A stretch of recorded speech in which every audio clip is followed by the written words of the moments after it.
Hi there. I hope you're well. I hope you're having a good start to this week. I was reading the Bible earlier today in Mark's Gospel, and this got me thinking. This is what I read in Mark 9 from verse 38. "Teacher," said John, "we saw a man driving out demons in your name, and we told him to stop because he was not one of us." "Do not stop him," Jesus said. "No one who does a miracle in my name can in the next moment say anything bad about me. For whoever is not against us is for us. I tell you the truth. Anyone who gives you a cup of water in my name, because you belong to Christ, will certainly not lose his reward." It's an interesting little passage, isn't it? So the disciples are out. Perhaps they're driving out demons, and they come across this chap who's also driving out demons in Jesus' name. And they weren't happy about this, and they told him to stop. Jesus, of course, tells them off. He says, "Don't stop him. No one who does a miracle in my name can in the next moment say anything bad about me." The disciples, I think, had too small a view of who Jesus is, of who God is. They saw Jesus as the leader of their small band, doing that important work there in that place, but not looking further than that. Whereas Jesus, of course, is God and above everything. And his purposes are huge. His purposes are for all time and for all of eternity and for all of the universe. And the disciples don't see that.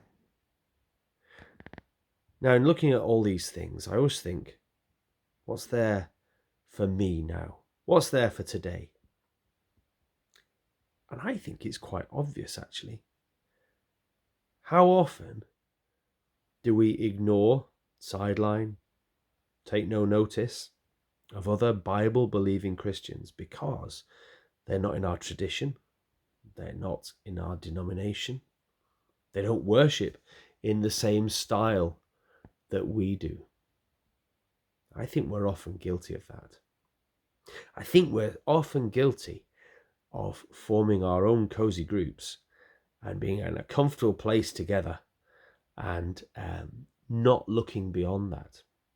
I've recently been made aware of Bible-believing, good, solid Christians who live in my local area, who in other circumstances I wouldn't have come across at all, and yet are great colleagues and fellow children of God who are working towards the kingdom of God. I wonder if we should be looking around a bit more carefully and making ourselves obvious for other Christians as well.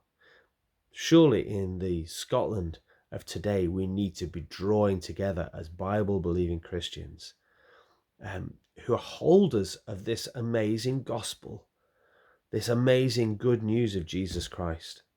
We should be encouraging one another across denominations, across distinctions that aren't important. And I'm not talking about accepting heresy. I'm not talking about fudging issues at all.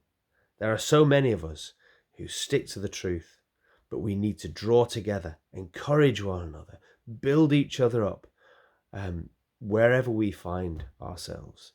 Just imagine if all our neighbours knew that we were Christians, and then they could look to us, and then other Christians see those Christians, and they're encouraged and built up together. So that got me thinking. I hope it gets you thinking too. Have a good remainder of the week. Good night.